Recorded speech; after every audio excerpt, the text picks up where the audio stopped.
सिद्धं शुद्धं परमिय जिणेन्द्रवर्णेमि चन्दमकलङ्कं गुडरयणभूषणुदयं जीवस्य परुवणं वोच्छम्।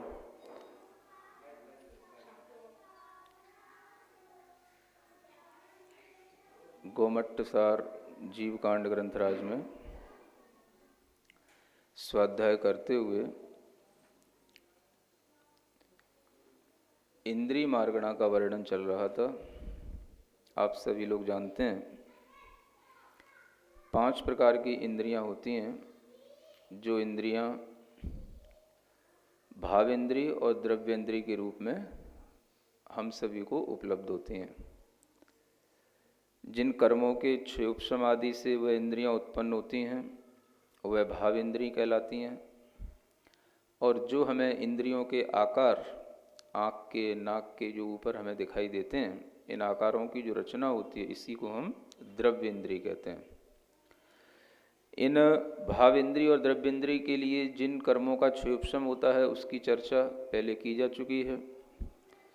वह इंद्रियां की जो संख्या है वह कैसे बढ़ती चली जाती है। यद्यपि आप इस विषय को बहुत आसानी से सब लोग जानते होंगे, बड़ा सरल विषय है, फिर भी यहाँ पर एक गाथा उस इंद्रियों की वृद्धि का क्रम बताने के लिए है और उसके बाद में उन इंद्रियों के क्या विषय होते हैं, कितने दूर तक के वो विषय होते हैं, ये सब विषय इस गाथा के बाद में बताया जाएगा। तो सबसे पहले गाथा नंबर 167। इंद्रियस्य फुषणम् एकं वियहोदिशेषजीवाणं हौन्तिकम् उड्ढियायम् जिह्वाघाणच्छिसोत्तायम्। आचार्य कहते हैं पहली इंद्री के लिए यहाँ पर स्पर्शन इंद्री कहा जाता है। कौन सी इंद्री? ये तो सभी लोग जानते हैं। तो एक इंद्रियस्य फुषणम, एक इंद्रिय जीव के लिए फुषण माने होता है स्पर्शन इंद्री होती है। एकम माने एक ही इंद्रिय होती है। वियहोदि शेष जीवाणम, और जो शेष जीव हैं उनके कम उड्ढियाई, क्रम से बढ़ते बढ़ते, होंती माने होती हैं क्या क्या? जिह्वा, घ्राण, अच्छी, अच्छी माने होता है आँख, और सोत माने श्रोत्र इंद्रिय। यानी कि जो एक इंद्रिय जीव हैं उन एक इंद्रिय जीवों के पास मात्र एक स्पर्शन इंद्रिय संबंधी ही कर्म का क्षयोपशम होता है। इसलिए उनके लिए केवल एक स्पर्शन इंद्रिय की ही रचना कही गई है। और जो शेष जीव हैं वह क्रम क्रम से वृद्धि को प्राप्त होते हुए इन इंद्रियों को प्राप्त करते चले जाते हैं। जब एक इंद्रिय जीव से 2 इंद्रिय जीव की प्राप्ति होती है तो 2 इंद्रिय जीव जिस इंद्रिय को और बढ़ा लेता है उसका नाम है जिह्वा इंद्रिय। कौन सी इंद्रिय? जिसे आप लोग अपनी भाषा में रसना इंद्रिय कहते हैं। तो 2 इंद्रिय जीव के लिए यह जिह्वा इंद्रिय अधिक हो जाती है। 3 इंद्रिय जीव के लिए घ्राण माने घ्राण इंद्रिय, जिसे हम सूंघने की क्षमता प्राप्त कर लेते हैं, वो घ्राण इंद्रिय अधिक हो जाती है। 4 इंद्रिय जीव में अक्षी माने होता है आँख, यानी नेत्र इंद्रिय अधिक हो जाती है। और 5 इंद्रिय जीव में श्रोत्र यानी कि कर्ण इंद्रिय अधिक हो जाती है। इस तरह से ये इंद्रियों का बढ़ता हुआ क्रम हमें ध्यान में रखना चाहिए। ये क्रम इसलिए भी बताया जाता है कि हम कभी भी अक्रम से ना बताएं और अक्रम से न जानें। कई बार जो नए बच्चे होते हैं उनसे जब हम पूछते हैं कि 5 इंद्रियां कौन सी हैं, तो वो कहीं से भी शुरू करते हैं और कहीं पर भी ख़त्म करते हैं। तो कम से कम हमें इतना ध्यान रखना चाहिए कि जिस चीज़ का जिस तरीके का क्रम है हमें उसी क्रम में समझना चाहिए और उसी क्रम में बताना चाहिए। तो स्पर्शन इंद्रिय के बाद में जिह्वा इंद्रिय या रसना इंद्रिय, उसके बाद में घ्राण इंद्रिय, उसके बाद में चक्षु इंद्रिय और उसके बाद में कर्ण इंद्रिय होती है। ये 5 इंद्रियां बताई गई हैं। अब यहाँ पर जो एक बहुत ही अच्छा जो नया विषय आ रहा है, ये तो आपने पहले ही सुन रखा होगा, बचपन में भी 5 इंद्रियाँ होती हैं और ये सब आप बाल बोध की पाठशाला में पढ़ भी चुके होंगे। लेकिन यहाँ पर आप जब जीव कांड पढ़ रहे हैं तो यहाँ पर अब आपके लिए कुछ नया विषय दिया जा रहा है जो बहुत ही इंटरेस्टिंग है और अच्छा है, आपको सुनने योग्य है। गाथा नंबर 168।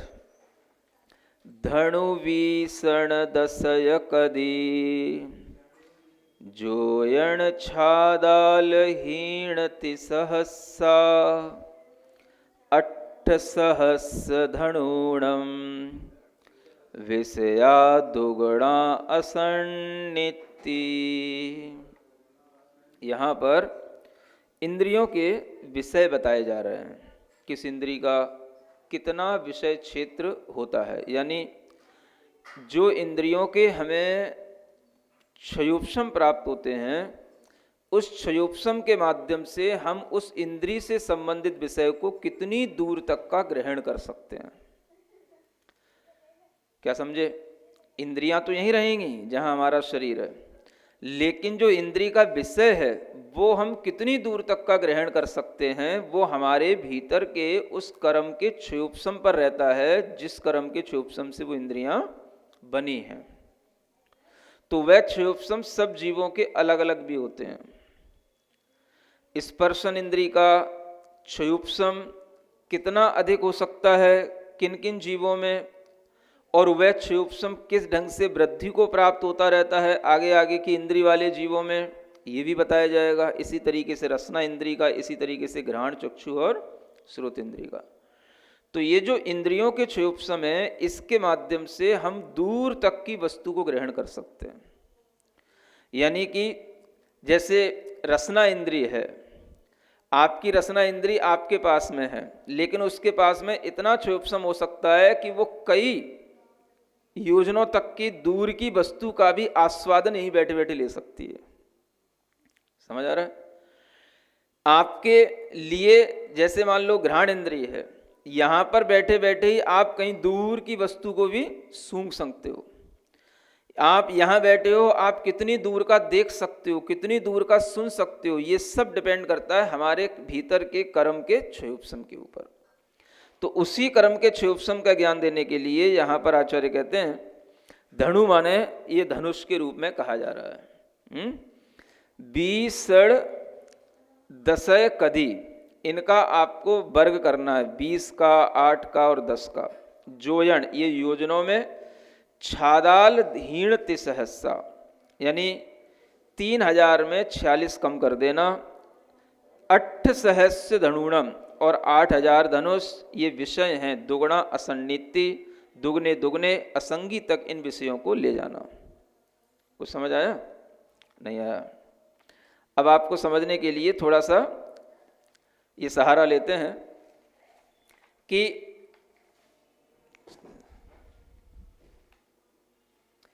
अगर इंद्रियों का विषय समझना है तो आचार्य यहां कहते हैं सबसे पहले यहां लिखा है 20 की कृति। कृति माने होता है वर्ग, कृति माने क्या होता है? वर्ग। तो 20 का जब हम वर्ग करेंगे तो जानते हैं आप 20 का वर्ग कितना हो जाएगा? 400। इसे हमें धनुष में लेना है। कितना? धनुष। ठीक है। इसी तरीके से 8 की कृति, 20 के बाद क्या है? 8। 8 का वर्ग करेंगे कितना हो जाएगा? 64। ये भी क्या आएगा? धनुष। ठीक है। फिर 10 की कृति कितना? 100। ये भी क्या आ गया? धनुष। ठीक है। ये किसके विषय हो गए? ये स्पर्शन, रसना और घ्राण इंद्री के विषय हो गए। किस किस के? दिखाएं? स्पर्शन इंद्री का विषय कितना हो गया? 400 धनुष। रसना इंद्री का विषय कितना हो गया? 64 धनुष। और घ्राण इंद्री का विषय कितना हो गया? 100 धनुष। ठीक है। अब पहले जो इस गाथा में लिखा है उतना समझ लेते हैं। फिर लिखा है जोयण छादाल हीणति सहस्सा, माने 3000 में 46 कम कर दो, कितना आ जाएगा? 2954। ये धनुष आ गया।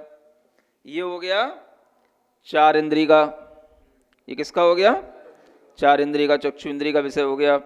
और फिर जो ये योजन है, ये धनुष नहीं, ये कितना है? ये योजन है।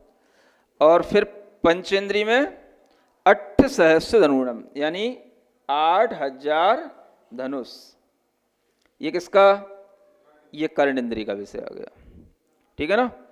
अब आपको ये इंद्रियों के विषय दूने दूने करते चले जाना है। क्या लिखा? दुगुणा असन्निति असंगी तक। यानी इसका मतलब ये है कि अगर 4 से धनुष ये विषय है तो ये एक इंद्री का अधिकतम विषय स्पर्शन इंद्री का कितना होगा? 4 से धनुष। एक इंद्री का स्पर्शन इंद्री होती है ना एक इंद्री के पास, तो एक इंद्री में स्पर्शन इंद्री का अधिकतम विषय कितने धनुष तक का हो सकता है? 4 से धनुष तक का। ठीक है ना? अब अगर हम 2 इंद्री का लेंगे तो 2 इंद्री में स्पर्शन ही इंद्री का अगर हम विषय लेंगे तो इसको हमें दुगना कर देना है। तो 4 से का दूना कितना हो गया? 800। 3 इंद्री में वही विषय कितना हो जाएगा? दूना। 8 का दूना कितना होता है? 1600। और फिर जो है 4 इंद्री में 3200 और 5 इंद्री में 6400। ऐसे इसको दूना दूना करते जाना है, लेकिन असंगी तक करना है ये, है ना? यानी असंगी पंचेंद्री तक ये स्पर्शन इंद्री का विषय कितना हो जाएगा? ये दूना दूना होता चला जाएगा। ऐसे रसना इंद्री का विषय है। अब रसना इंद्री कहाँ से शुरू करेंगे? 2 इंद्री से। तो 2 इंद्री में रसना इंद्री का अधिकतम विषय कितना होगा? 64 धनुष, है ना? ये 2 धनुष 64 धनुष ये दूसरी इंद्री में होगा। तो तीसरी इंद्री में कितना हो जाएगा? 128। 4 इंद्री में अधिकतम कितना होगा? 256 और असंगी पंचेंद्री में 512। ठीक है? ऐसे इसी तरीके से 3 इंद्री कहाँ से शुरू होगी? घ्राण इंद्री से, है? तो घ्राण इंद्री का ये अधिकतम विषय दिया हुआ है कितना? 100 धनुष। अब जब हम इसी को, ये तो 3 इंद्री हो ही गई, अब इसके आगे 4 इंद्री का बनाएंगे तो दुगना कितना हो जाएगा? 200 धनुष। फिर उसी के आगे असंगी पंचेंद्री का 400 धनुष। यहीं पर समाप्त हो जाएगा। ठीक है ना? ऐसे इसी तरीके से आपको 4 इंद्री का बना, ये 4 इंद्री का ये अधिकतम विषय है 2954। क्या हो गया? हाँ 2954, है ना? तो इसी को हम जो है दुगना कर देंगे तो ये असंगी पंचेंद्री का उत्कृष्ट विषय हो जाएगा 5908। ठीक है? और ये असंगी पंचेंद्री का कर्ण इंद्री का ये उत्कृष्ट विषय कितना? 8000 धनुष। 8 सहस्र धनुणम, 8 लिखे हैं, 8000 धनुष। ठीक है ना? तो ये असंगी एक इंद्री से लेकर के असंगी पंचेंद्री तक का वर्णन हो गया, यानी असंगी जीवों का वर्णन हो गया। अब संगी जीवों का वर्णन बताने के लिए आगे की गाथा का हम वाचन करते हैं। चलो। संडिस्सवार सोदे तिन्नमणव जोयणानि चक्षुष सत्ते ताल सहसा बेसद ते सट्ठी मदीरेया। पहले गाथा का अर्थ पढ़ते हैं। संनिस माने संगी जीव के, बार माने 12, सोदे यानी श्रोत इंद्री का विषय, श्रोत्र इंद्री में कितना? 12। अब ये सब जोयणानी आगे जो लिखा हुआ है योजन है ना? तिन्नम माने जो 3 इंद्रियां और हैं उनका 9 जोयणानी कितना है? 9 योजन, माने श्रोत इंद्री का ये हो गया 12 योजन, और चक्षु इंद्री का आगे बताया जा रहा है। तो बीच की जो 3 इंद्रियां हैं शुरू की, स्पर्शन, रसना और घ्राण, उनका 9 योजन जानना। और चक्षुष चक्षु इंद्री का सत्ते ताल सहसा, यानी 47,000 बेसद यानी 263 है 363 263 बेसद माने 200 और 63 माने 63। सादिरेया अदिरेया भी है, कुछ अधिक है 7/20, ये अधिक भी आ जाता है, इतना जानना। अब इसी को आप ऐसे समझ सकते हो कि अब हम संगी पंचेंद्री की चर्चा कर रहे हैं। किसकी? संगी पंचेंद्री की। तो संगी पंचेंद्री में स्पर्शन इंद्री, रसना, घ्राण, चक्षु और कर्ण या सूत्र इंद्री। तो स्पर्शन इंद्री का विषय आएगा 9 योजन, रसना का भी 9 योजन, घ्राण का भी 9 योजन और चक्षु का 12, कहाँ 12 योजन, श्रोत्र का है 12 योजन, कुछ अधिक 47,263 योजन। ठीक है ना, ऐसे आएगा ये। तो ये जो है पूरे संगी पंचेंद्री जीव के ये पांचों ही इंद्रियों का इतना उत्कृष्ट विषय होता है। समझ में आ रहा है? अब देखो, अब आपके मतलब की बात आई, आप कौन है? संगी पंचेंद्री हैं। समझ में आ रहा है? अब असंगियों में उत्कृष्ट विषय जो था वो बता दिया पहले, वो तो धनुष में था, ये योजनों में आ गया। धनुष से योजन बड़ा होता है। तो अब इसमें देखो आप, अधिकतम विषय स्पर्शन रसना घ्राण इंद्री कितना आ रहा है? 9 योजन, और कर्ण इंद्री का तो 12 योजन है ना, और ये चक्षु इंद्री का 47,263 योजन।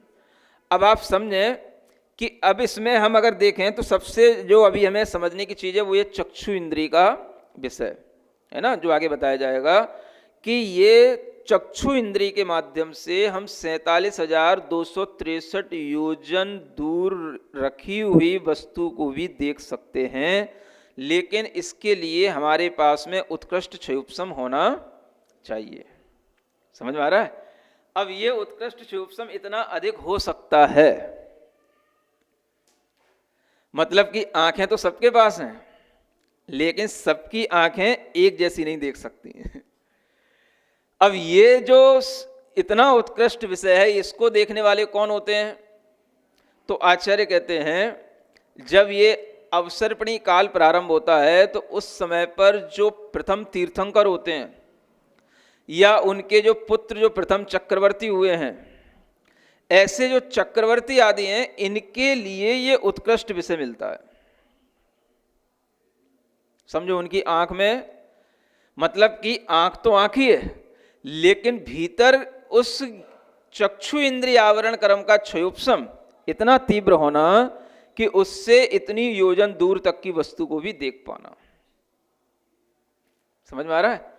इससे समझना चाहिए कि हमारी इंद्रियां जो काम करती हैं, हम कितनी दूर का सुन पाते हैं, कितनी दूर का देख पाते हैं, कितनी दूर का सूंघ पाते हैं, ये सब हमारे क्षयोपशम पर निर्भर करता है। सुनने का भी है 12 योजन तक। अब देखो, चक्रवर्ती जो होगा वो 12 योजन दूर तक का शब्द सुन सकता है, 12 योजन। और देखने की बात है, वो तो ये 47,000 योजन कुछ अधिक बता ही दिया। तो इतना अधिक विषय भी इंद्रियों के क्षयोपशम के साथ जीवों को उपलब्ध हो सकता है, लेकिन वो विशिष्ट जीवों को ही होता है ना। और ये क्षयोपशम रिद्धियों में भी आता है, मतलब इससे भी कुछ और अधिक क्षयोपशम बढ़ जाता है, कुछ योजन और अधिक, संख्यात योजन और अधिक बढ़ जाता है जब रिद्धियां हो जाती हैं। तो इतना ये क्षयोपशम ये बताता है कि हमारे अंदर का ज्ञान इतना ही नहीं है जितना हम देख रहे हैं, जान रहे हैं। हमारे अंदर ज्ञान की बहुत सारी क्षमताएं हैं जो बंधी हुई हैं। किससे बंधी हुई हैं? हमारे ही अपने कर्मों के कारण से बंधी हुई हैं। तो उन कर्मों के क्षयोपशम होने पर इस तरीके की ये हमें जो है चीज़ें प्राप्त होती हैं, और इस तरीके से हम इस चीज़ को समझ पा सकते हैं। ठीक है ना। अब ये जो 47,263 ये जो योजन है, इसको निकालने का एक तरीका भी होता है। वो तरीका भी आपको बताया जाता है कि ये कैसे जो है भरत चक्रवर्ती इतनी दूरी को देख करके क्या देखता है। सूर्य के विमान होते हैं, सूर्य के विमान होते हैं, और सूर्य के विमान में अंदर अकृत्रिम चैत्यालय होते हैं। उसमें जो अकृत्रिम जिन बिंब होते हैं, उन जिन बिंबों का दर्शन भरत चक्रवर्ती करता है। किसके माध्यम से? अपनी चक्षु इंद्री के इसी क्षयोपशम के माध्यम से। समझ में आ रहा है? अब ये क्षयोपशम कैसे काम करता है और ये इतना ही क्षयोपशम कैसे बनता है, इसके विषय में अगर आपको जानना है तो थोड़ा सा आपको बताया जा सकता है। सबने सुना है जम्बू द्वीप,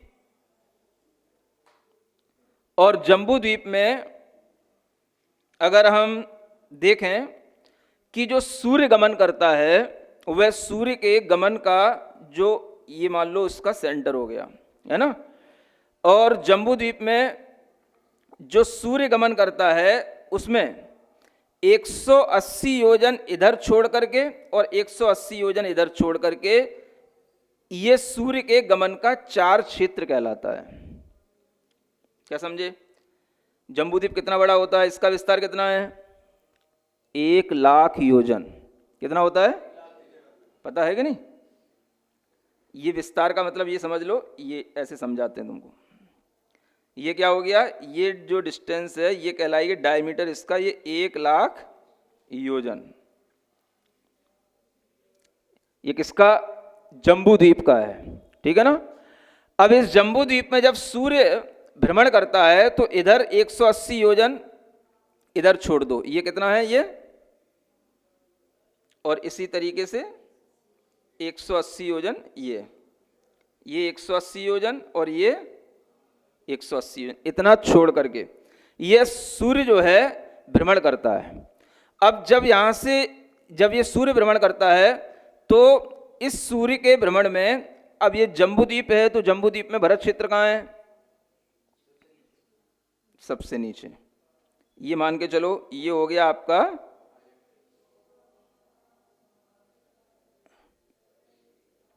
क्या समझे, है ना।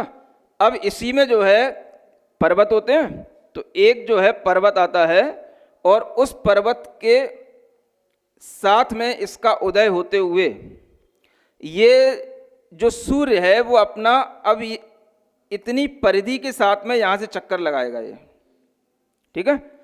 अब पहले हमें ये समझना है कि ये जो 1,00,000 योजन है, इस 1,00,000 योजन में से हमने 180 और 180 इधर निकाल दिए, तो कितना बचा?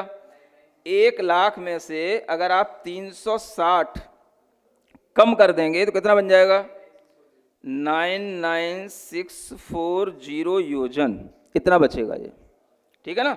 वो क्या चीज बची? वो ये चीज बची, उसकी ये 4 क्षेत्र ये बचा,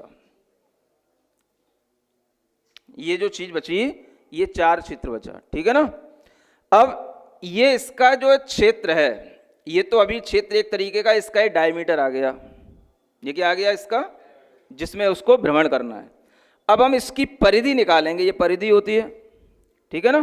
तो परिधि निकालने के लिए वैसे तो अपने पास सूत्र होता ही है 2πr, ठीक है ना, हम उसका भी यूज कर सकते हैं। और आचार्यों ने जो सूत्र यूज किया है उसमें जो है वो √10 का यूज करते हैं। तो जब हम इसकी परिधि निकालेंगे तो बहुत कुछ, कितनी आ जाएगी इसमें, हम या तो 2πr में 2r तो डायमीटर हो ही गया, और पाई जो है 3.14 होती है, सीधा सीधा इसको मल्टीप्लाई कर दो, ठीक है ना। तो ये परिधि जो है लगभग ये आ जाएगी 3,00,000, कितनी? 3,15,000 और 89, ठीक है ना।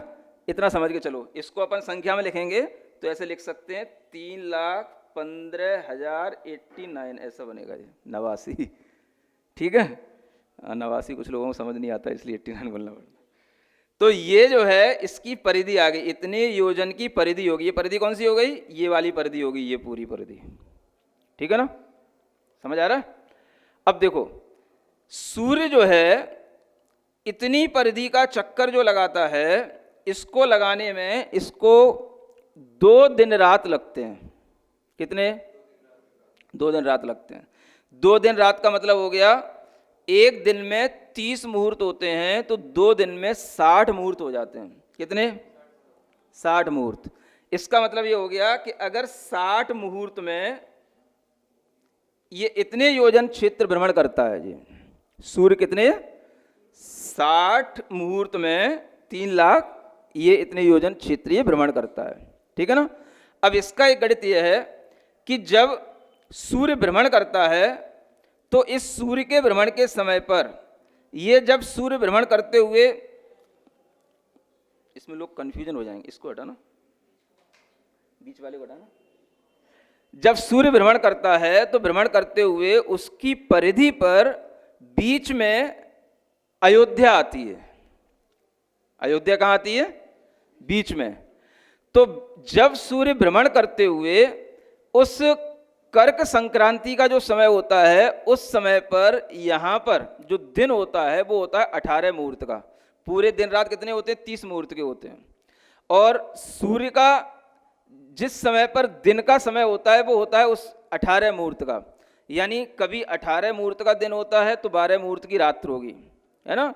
कभी कभी जब ठंडों के दिन होते हैं तो 12 मुहूर्त का दिन होगा, 18 मुहूर्त की रात होगी, ऐसा चलता है। तो जिस समय पर यह कर्क संक्रांति का समय होता है उस समय पर, ये पूरा हटाना, जब बीच में अयोध्या में वह भरत चक्रवर्ती अपने सबसे ऊंचे महल के ऊपर खड़े होंगे और उस समय पर वह सूर्य के बिंब को जो वहां से उदय को प्राप्त हो रहा है उसको देखेंगे, तो उनके लिए अब जो दूरी बनेगी वो जो 47,000 योजन है वो इसी सूत्र से निकल के आ जाती है। कैसे आएगी? कि अगर 60, यूं मान के चलो कि सूर्य को भ्रमण करने में यहां से लेकर के वो यहां आ रहा था, पूरा भ्रमण करने में तो कितना लगता है? 60 मुहूर्त, 2 दिन रात लग जाते हैं। ठीक है ना। आधा उसको यहां से लेकर के भ्रमण करना है। उस समय पर जो दिन होता है 18 मुहूर्त का होता है, यानी उसको इतना भ्रमण करने में कितना दिन लगेगा? 18 मुहूर्त। तो अयोध्या मान के चलो ये बीच में है, ये अयोध्या है। अब इसको यहां तक भ्रमण करने में कितना मुहूर्त लगेगा? कितना टाइम लगेगा? 9 मुहूर्त लगेगा। ठीक है ना। तो 9 मुहूर्त में ये कितने योजन तय कर लेगा? 9 मुहूर्त में कितनी दूरी हो जाएगी? तो वह दूरी इससे निकल आएगी। माने 60 मुहूर्त में अगर वह इतने योजन तय करता है तो 9 मुहूर्त में कितना हो जाएगा? तो इसी में जो है 9/60 कर दो। ठीक है ना। ये जो आप कैलकुलेशन निकालोगे यही निकल के आ जाएगी, जो ये 47,263 और कुछ अधिक। ठीक है ना। ये कैलकुलेशन निकल के आ जाएगी। मतलब इतना सा ये सिद्धांत इसलिए बताया जा रहा है कि आपको इस समझ में आ जाना चाहिए कि चक्षु इंद्रिय का उत्कृष्ट विषय होने पर ही भरत चक्रवर्ती अपनी आंखों से बिना चश्मा लगाए हुए, समझ आ रहा है, बिना कोई लेंस लगाए हुए, बिना कोई दूसरा गूगल का कोई लेंस लगाए हुए, वो सीधा सीधा अपनी आंखों से इतने योजन के उस सूर्य के गमन क्षेत्र को देखने के कारण से ही सूर्य के अंदर जो विमान में जिन बिंब हैं उनके दर्शन कर लेता है। ठीक है ना। तो ये जो है इतना क्षेत्र जब आ जाता है तभी वह उस क्षेत्र के अपने क्षयोपशम के कारण से वो दर्शन कर पाता है। उसका कैलकुलेशन ये है। तो ये चक्रवर्ती के लिए संभव है कि वो इतना तो चक्षु इंद्रिय का विषय बना ले और श्रोत्र इंद्रिय का विषय भी बना लेता 12 योजन का।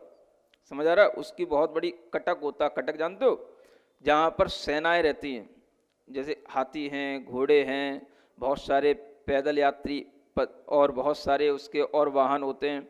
तो उस सारे के सारे कटक का अगर कोई शब्द है तो वह भी उसके ग्रहण करने में आ जाएगा, क्योंकि उसके पास में क्षयोपशम इस तरीके का रहता है। तो आपको इससे ये समझना है कि इन इंद्रियों के क्षयोपशम के कारण से ही हम चीजों को ग्रहण कर पाते हैं। अब इसमें एक विशेष बात यह है कि चक्षु इंद्रिय से जब हम किसी विषय को ग्रहण करते हैं तो वो विषय हमारे लिए कभी भी बद्ध नहीं होता है। बद्ध माने बंधता नहीं है। और वह विषय हमारी आंख यानी नेत्र इंद्रिय को भी स्पर्श नहीं करता है, तो बद्ध भी नहीं है और स्पष्ट भी नहीं होता है। कौन सा? चक्षु इंद्रिय से, है ना। अन्य इंद्रिय में जैसे घ्राण इंद्रिय है या कर्ण इंद्रिय है, तो उसमें जो है वो शब्द आदि स्पर्श करना चाहिए, तो उसमें वो विषय स्पर्श करता है, और इसमें जो है चक्षु इंद्रिय में विषय स्पर्श नहीं करता है। तो हम इंद्रियों के स्वरूप को भी अलग अलग तरीके से देखते हैं कि कोई इंद्रियों का स्वरूप ऐसा है कि वहां पर वो उस इंद्रिय का विषय पहुंचेगा, टच करेगा, तब उसको ग्रहण करने में आएगा, और कोई इंद्रियों का स्वरूप ऐसा है कि वो दूर से भी ग्रहण कर लेगा।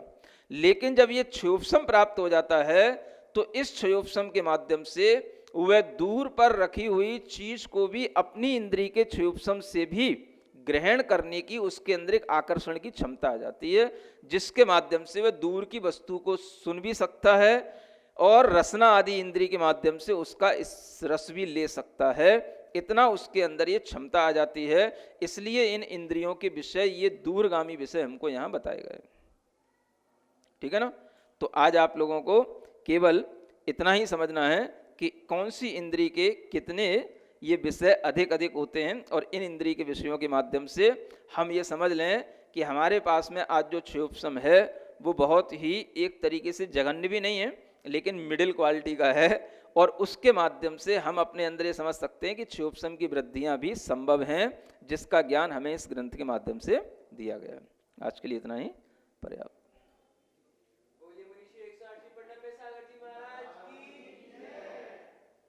क्या चरणों की ओर शंका समाधान के लिए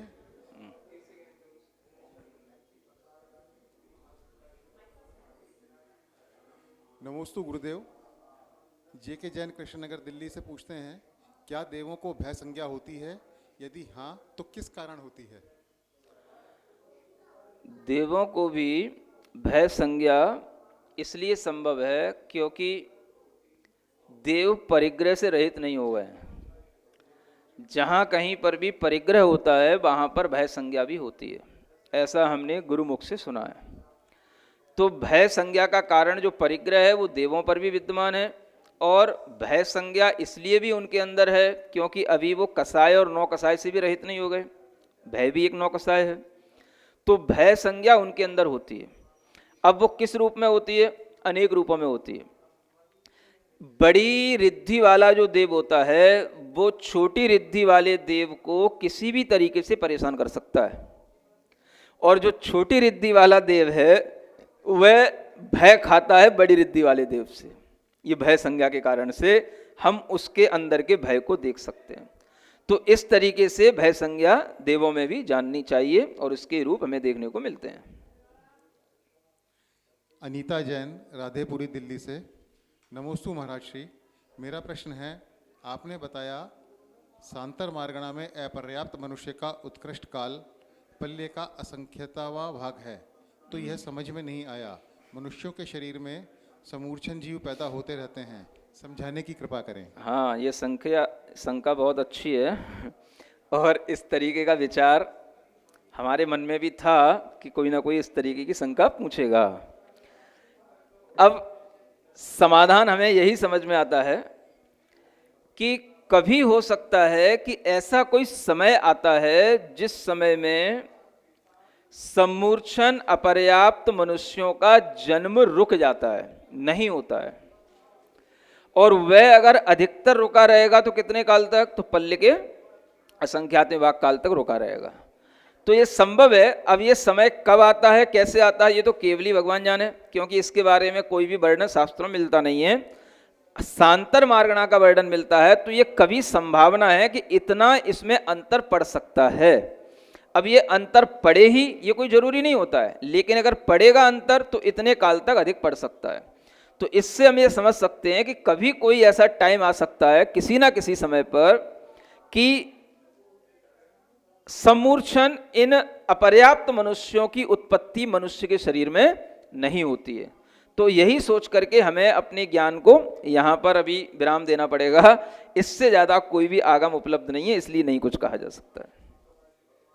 योगेंद्र जैन नोएडा से, नमोस्तु महाराज श्री। बताया गया कि इंद्रियों के सद्भाव के बाद यदि अभाव होगा तो उस जीव का मरण होता है, पर ऐसी स्थिति कैसे बनेगी? समझ में नहीं आया। इंद्रियों के सद्भाव के बाद अभाव होगा तो मरण होगा, मतलब जब सद्भाव है तो अभाव कैसे होगा? और मरण हो गया तो इंद्रियां छूट गई, दूसरी इंद्रियां उसको मिलेंगी। प्रश्न को समझ नहीं आया।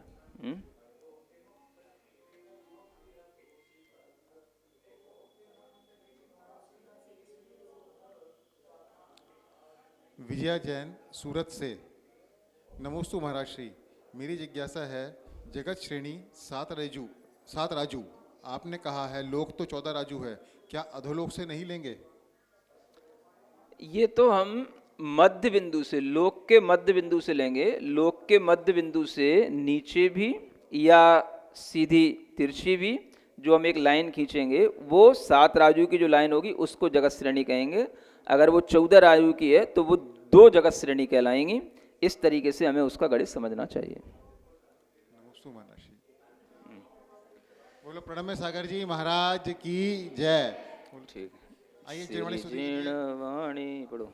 श्री जीण वाणी जग कल्याणी, जग जन मदतम मोह हरि, जनमण हारी गणहर हारी, जम जरा भव रोग हरि, तिथिराणम दिव्य जोड़िम जो पढ़ई सुणई मई ये धारई, नाणम शोक मणंतम धरिय, सासद मोख पदम पावई, सासद मोख पदम पावई। 9 बार नमोकार मंत्र पढ़ेंगे।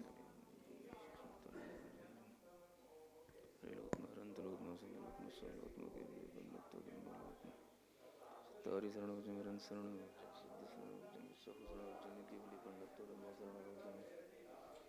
अड्ढा जीव तो समुद्र से पंडारस कमु से जावरन